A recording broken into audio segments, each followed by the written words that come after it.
Hello दोस्तों, study zone YouTube channel में आपका स्वागत है। आज के इस वीडियो में हम ब्रिटिश संविधान की विशेषताओं को देखेंगे। तो सबसे पहले हम संविधान को देख लेते हैं। तो दोस्तों, संविधान दो शब्दों से मिलकर बना है, सम प्लस विधान। सम का अर्थ होता है बराबर या समान, और विधान का अर्थ होता है कानून और नियम, यानी जो नियम और कानून सभी नागरिकों पर एक समान रूप से लागू होते हैं उसे संविधान कहा जाता है। यह संविधान एक ऐसी व्यवस्था है जिसके द्वारा किसी राज्य के शासन व्यवस्था का संचालन किया जाता है। दोस्तों, अब हम ब्रिटिश संविधान को देख लेते हैं। तो ब्रिटिश संविधान दुनिया का एकमात्र ऐसा संविधान है जिसका निर्माण न तो किसी योजना अनुसार हुआ है और न ही इसे कभी लेखबद्ध किया गया। दोस्तों, ब्रिटिश संविधान का निर्माण किसी योजना के अनुसार नहीं हुआ है।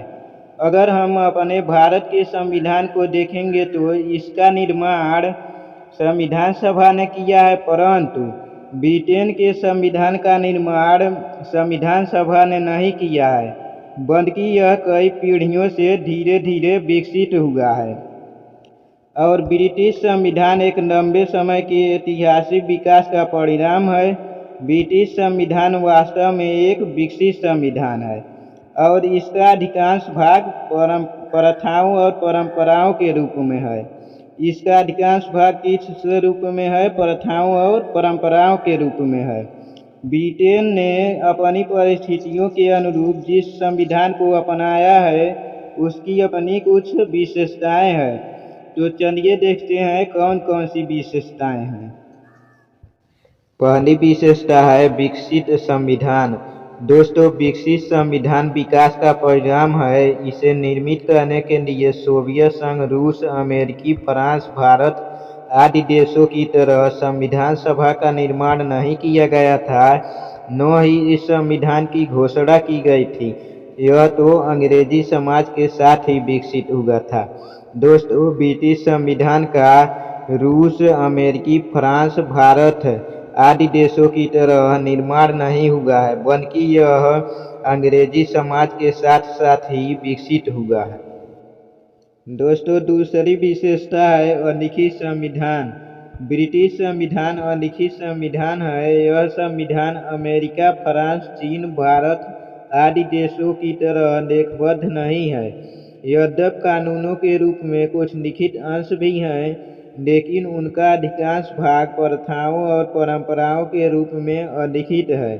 दोस्तों, ब्रिटिश संविधान अमेरिका, फ्रांस, चीन, भारत आदि देशों की तरह लिखा नहीं गया है और कानूनों के रूप में कुछ लिखित अंश भी हैं, लेकिन इसका अधिकांश भाग प्रथाओं और परंपराओं पर आधारित है, इसलिए इसे अलिखित संविधान कहा जाता है।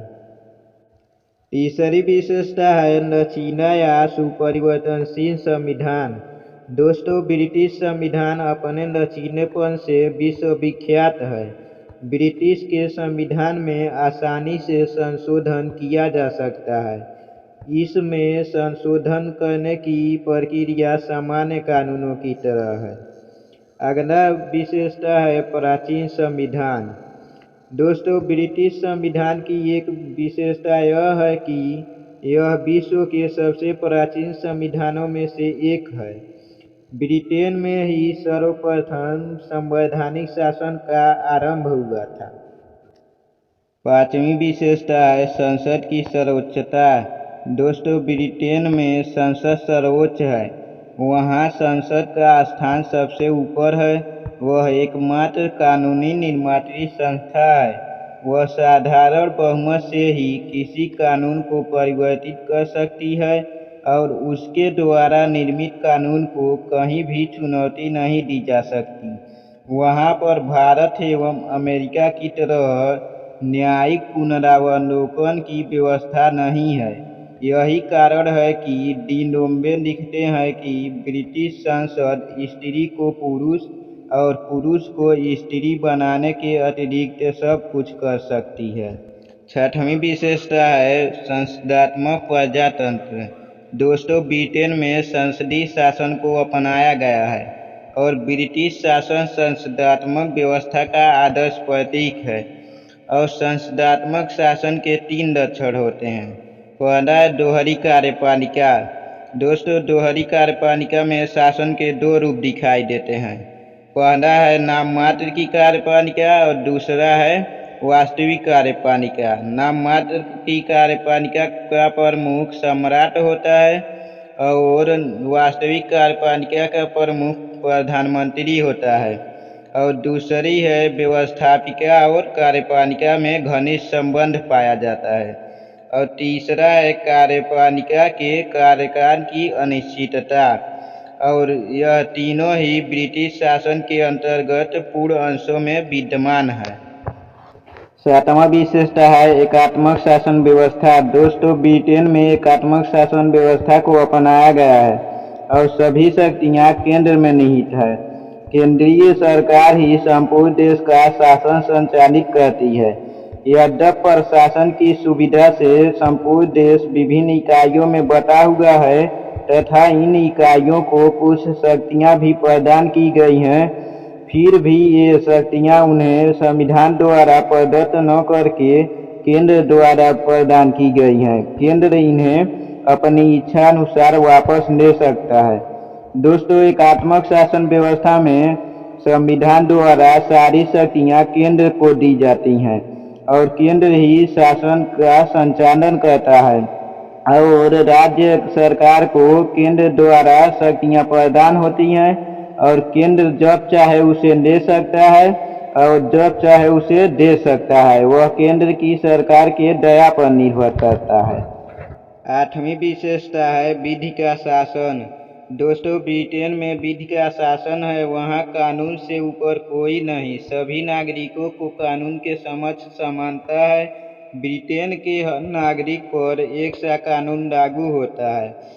दोस्तों, ब्रिटेन में विधि का शासन है। इसका आशय यह है कि ब्रिटेन में समस्त प्रशासकीय कानून इच्छा अनुसार नहीं वरन विधि के अनुसार किए जाते हैं। 9वीं विशेषता है द्विदलीय पद्धति। दोस्तों, ब्रिटेन ने संसदीय प्रजातंत्र को अपनाते हुए भी बहुदलीय के स्थान पर द्विदलीय व्यवस्था को अपनाया है। यहाँ अनुदार दल कंजर्वेटिव पार्टी और मजदूर दल लेबर पार्टी नामक 2 दलों का अस्तित्व है। मिश्रित शासन प्रणाली। दोस्तों, ब्रिटेन का संविधान राजतंत्र, कुलीन तंत्र और प्रजातंत्र इन तीनों का मिश्रित संविधान है। ब्रिटेन में एक राजा भी होता है जिसे क्राउन के नाम से जाना जाता है, लेकिन वह भारत के राष्ट्रपति के समान नाममात्र का कार्यपालक होता है। और राज्यसभा कुलीन तंत्र और लोकसभा प्रजातंत्र का प्रतिनिधित्व करती है।